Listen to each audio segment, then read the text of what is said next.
Faith sat at the keyboard and prepared to create.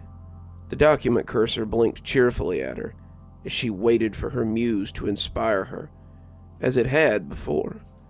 She had written 3 best-selling novels and 1 turd sandwich that she was still trying to swallow. Her ill-chosen break into the world of adult romance, 7 Sons, had bombed about as hard as a book could. But it was time for Faith to get back on that horse and try again. After a year of producing nothing but bad traffic for every book reviewer who read 7 Sons, her bank account was starting to dwindle, and it was time to mount that horse or put him in the barn forever.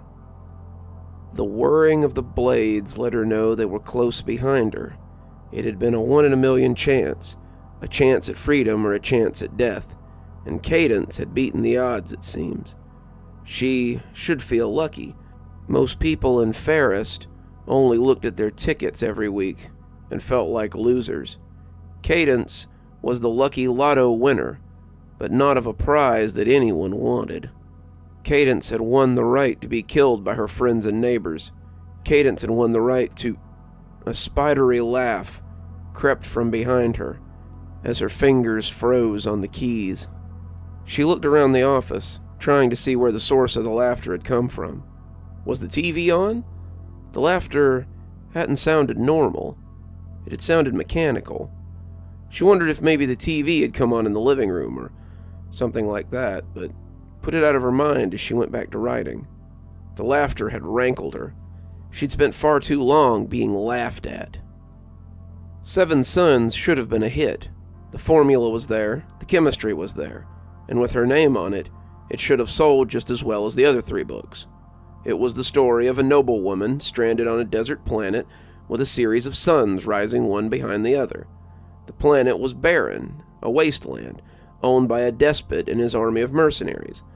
The woman's only chance for survival was to take sanctuary with the native Barsonans, who opposed the Baron. She falls in love with Fabian, a desert guide who leads her to their king, and their love blossoms in the shadow of war. It should have been a hit, a romance sci-fi masterpiece. It had bombed almost before she'd even released it. Cadence looked at her mother, that pillar of strength in a world of perpetual disappointment. Her father and brother were still for once, their forks stalling in their rooting through the contents of their TV trays. They looked at her now with something other than their usual indifference. They looked at her now like a pack of wild dogs looking at a bowl of steak. They knew what killing her would net them, and they didn't care about the ties of blood that bound them. Failure, came a gentle chuckle in her left ear. Cadence shuddered and twisted violently in her chair. She looked around the room furtively, trying to find the source of the voice. It had to be the TV or something. There was no one else in the apartment but her. It was early evening, the shadows gathering outside her window, making her think that dusk would settle soon. She'd only been up a few hours, preferring to write at night. What use did she have for being awake during the day anyway? Just one more reason for her editor to yell at her. This was all her fault anyway. She was the one who had suggested trying something different. They had been at lunch when she told her about her intentions to write a romance novel. They were sitting in Louie's, out on the patio, and Joyce had asked her if she'd thought about her next book yet. This was back when she was still the golden child of Norma Publishing, her 5 years on the New York Times bestseller list still fresh in their mind, and Joyce had been wild to get her next bestseller. "A romance novel?" she asked, squeezing lemons into her tea. "It's not really your thing, but it couldn't hurt." "Well, I was thinking of doing something in a romance sci-fi, but with more of an emphasis on the romance." Joyce nodded, the ice cubes clinking in her glass. "Well, it doesn't sound too bad.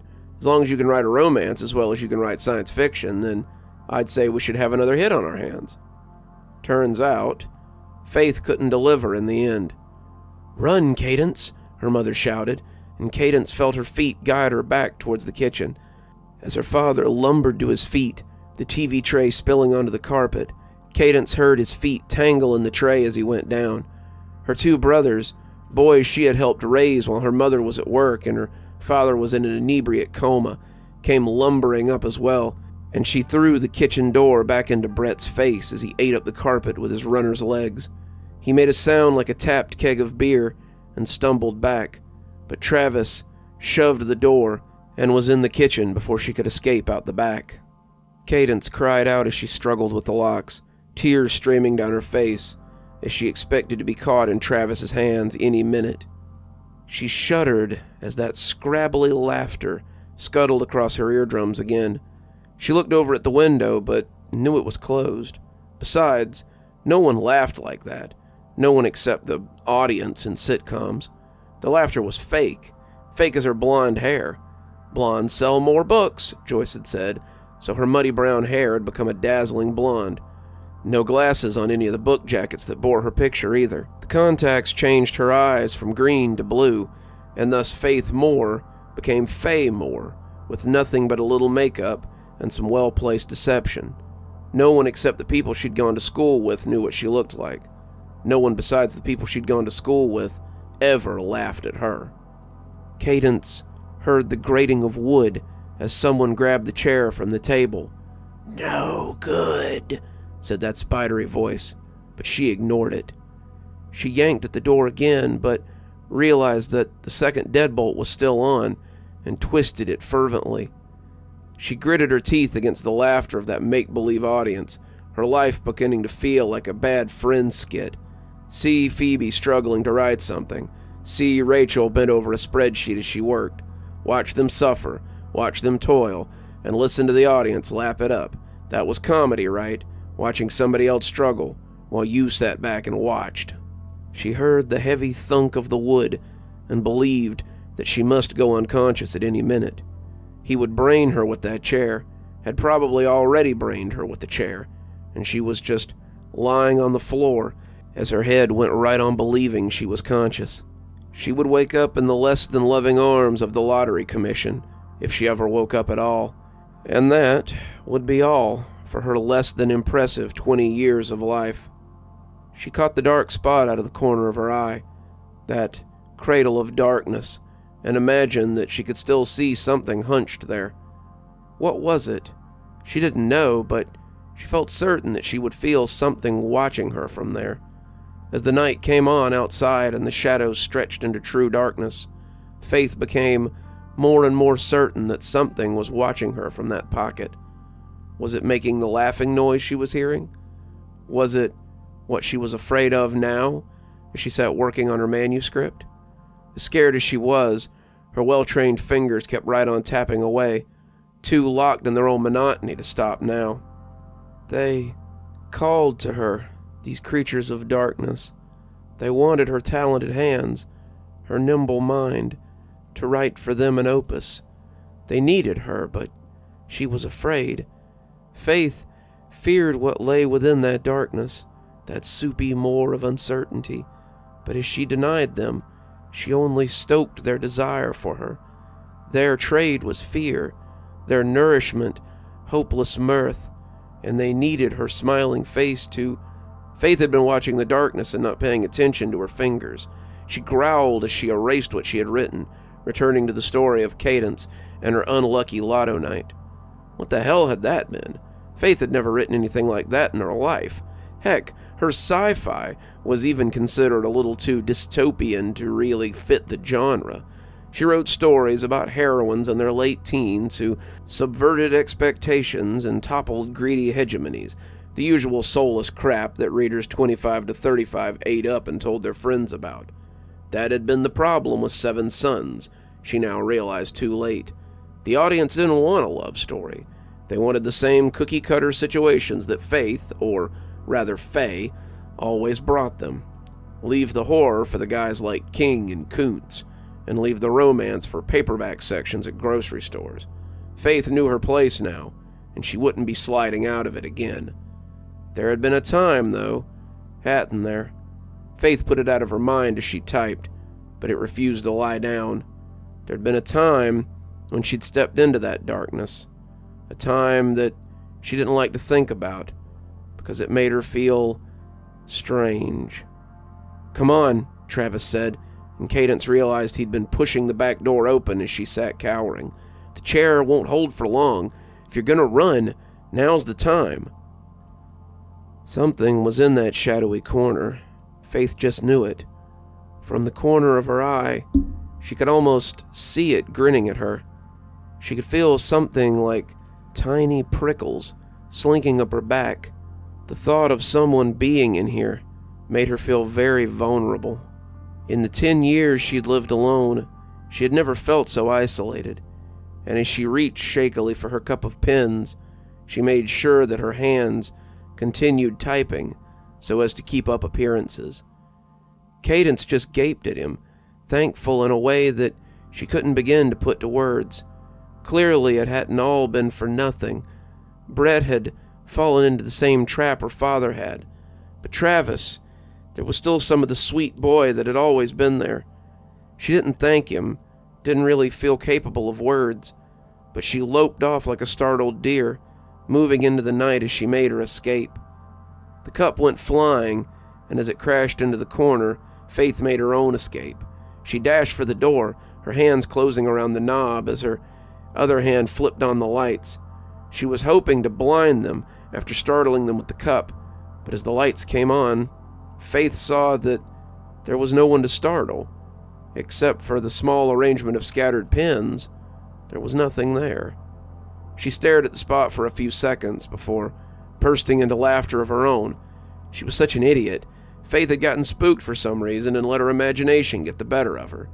She took a few steps towards the corner, meaning to pick up the pins, but as she bent to grab the slightly dented mesh cup, she heard a different sort of mechanical laughter as it suddenly snickered from the living room.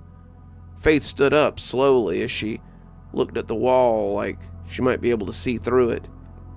Faith walked slowly towards the door, hands shaking as she took the knob, her fear back in force. The hallway beyond was dark, but Faith could see the soft light of her flat screen lighting the living room with an eerie glow. She put her back to the wall, slowly creeping up the hall as she tried to stop her teeth from clattering together. She could hear the banter between two familiar characters, and Faith believed that the TV might be playing an episode of How I Met Your Mother. Faith could see her cream-colored sectional as she came closer and saw the remote sitting in between two cushions, right where she had left it. She reached around the corner, feeling for the switch, and as it came on, she leapt around, preparing to catch whoever had turned the TV on. The living room and the kitchen were clean, the chain and the bolt still engaged on her front door, and the house was empty, other than her. Faith pursed her lips, walking over to the couch and picking up the remote as she switched the TV off. She had cut Ted off in the middle of his complaint, but it hardly mattered. Faith had seen this episode loads of times. She hardly needed to see it again. Faith had watched a lot of TV in the past year, her mind too flustered to think about much. She had stayed on her couch as she tried to ignore the reviews online for Seven Sons, not wanting to see all the hate they had spilled there. The book had been a total flop. People had bought the book thinking it was more of her dystopian works and were not impressed by a love story. They said that Lady Stasian was a paper heroine with no real use other than to give male characters something to chase, and they found Fabian to be too familiar to any number of other characters. They compared the book to Dune or Star Wars or any number of other books, and not in a positive way. The reviews were cutting, often snide, and they just seemed to be used as an excuse to make fun of Faith. How could a writer so talented put something like this out? How could she read over this and think it was a good story? The characters were two-dimensional and sort of ruined the vibe of her book once I realized that it was not even her first offense. Someone at Norma Publishing was asleep at the wheel when they thought this thing was finished. Faith had started out trying to defend her work, but after a while, she just stopped going online to check. Joyce didn't seem to mind her going to ground. Her reputation at Norma had soured a little, though they could still take some of the responsibility for the book. They had published it after all, and a lot of Joyce's frigidness seemed mean-spirited. Faith shook out of her funk, finding herself just sitting and staring at the dark TV. and got up as she prepared to get back to work. Joyce would change her tune once she had sent out her latest work. Lotto night would be her return to the written world, at least for something rather than scorn and laughter. When she got back to her desk, however, she was in for a surprise. Her manuscript was gone.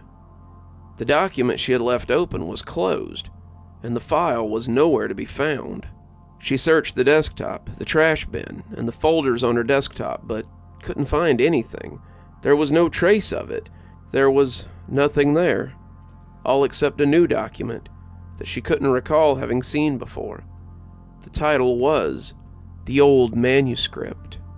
Faith clicked on it, certain it hadn't been there when she started looking. The longer she read, the more she came to doubt that she had written it.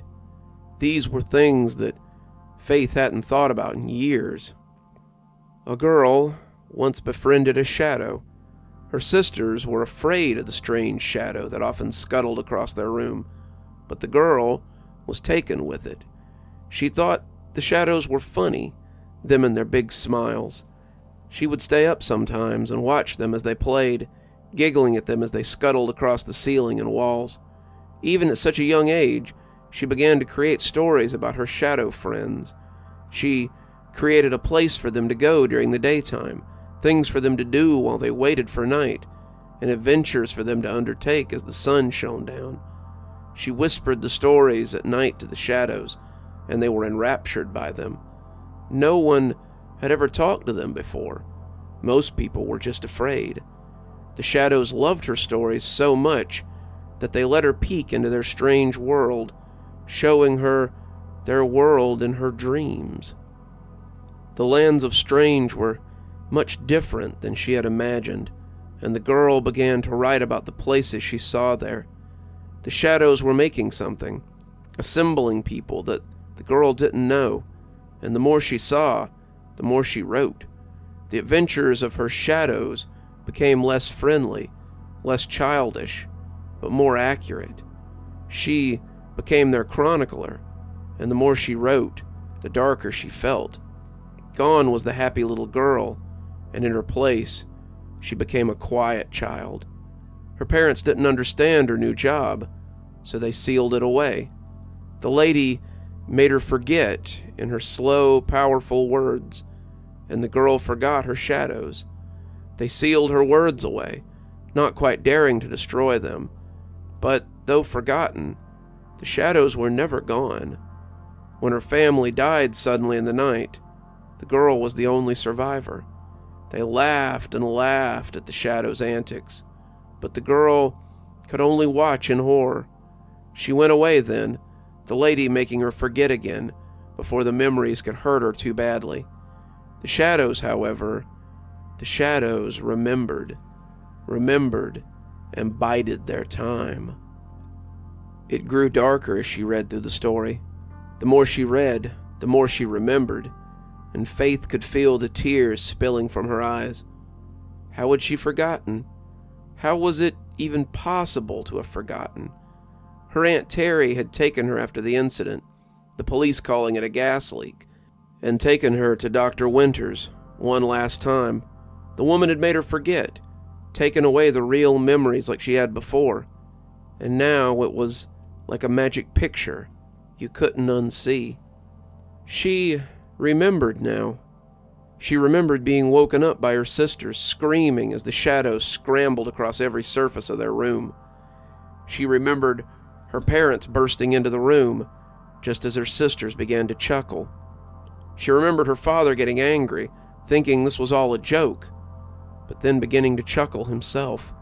They laughed and laughed as she sat there in horror, the smiling shadows filling the room with midnight, until she blacked out.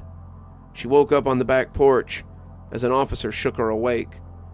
She had dreamed of them sometimes, but Dr. Winter had done her job well, and they were never seen as anything but simple nightmares. She could feel them surrounding her again, see them approaching her from the shadows, but her fear was tempered with something else. She turned in her chair, watching them come closer, and the smile that tried to stretch her face was confused, as the tears continued to fall. They came towards her, and Faith scooted back until she realized she was trapped. They had pushed her up against the desk, and now she was stuck in the trap they had created. Despite it all, she felt the desire to laugh creeping up her throat, like the start of a cold after a good night's sleep. As she cringed away, one of them extended a hand to her. Faith saw an ancient box held in it, and she knew what would be inside when she opened it. Still, she was surprised to see the curling edges of her original bunch of stories nestled at the bottom. She took it out, holding it between her shaking hands like an ancient relic from a bygone time. "We need your writing again, Faith," the shadow said, smiling hugely as its voice rasped out oddly. "There's a project that we need your beautiful mind to see to fruition." Faith tried to answer him, but her words were lost amongst the racking laughter that scuttled up her throat. Her laughter sounded odd, brittle, like the laughter you heard from the windows of an insane asylum. It sounded like the laughter you'd hear rising from the pits of hell. The laughter wouldn't stop her, though. Quite the contrary. Faith chuckled as she wrote, the smile hurting her mouth. Who cared about suns and desert planets and dystopian teens and their problems? Faith had a higher calling now, and the laughter must be served. "You're still here. I thought you might be. Thanks for joining me for tonight's story. If your insatiable appetite for horror knows no bounds, might I suggest one of our playlists, or one of our previous stories in the archive? There should be one appearing at the end of the story any minute now. And of course, if you're not subscribed, why not go ahead and hit that subscribe button? Maybe hit that notification bell so you don't miss any of the spooky things that we do here. If you prefer your horror a little more analog, you can always pick up one of my books. There's a link below to my latest, and it'll take you to all the great things that I've posted on Amazon. For my book lovers in the audience, I always suggest coming on down to Patreon so you can become part of my ghostly reader tier and get a book anytime I write one, which is usually about twice a year. Speaking of my patrons, let's go ahead and thank them, shall we? Thanks to Unicorn Hollow for being our spooky ghost contributor. Thanks to Janet and Lady Vengeance for being our spooky skeleton tier contributors. Thanks to Hi Stacy, Winter, Xaronan, Emily Coltsfoot, Stephanie Carrington, Marianne Schuler, Tyler Parker, and Jennifer Damron for being our ghostly reader tier contributors. Thanks, everyone. We just couldn't do the show without you. If you think you might like to support the show in a more monetary fashion, come on down to Patreon. I have many tiers. I'm sure you'll find one that suits you best. I always recommend the Ghostly Reader tier, since you get a signed book anytime I write one on your doorstep. But I have many tiers, and again, I'm sure you'll find one to suit you. And as always, thanks for stopping by. Dr. Plague, signing off. Have a wonderful evening.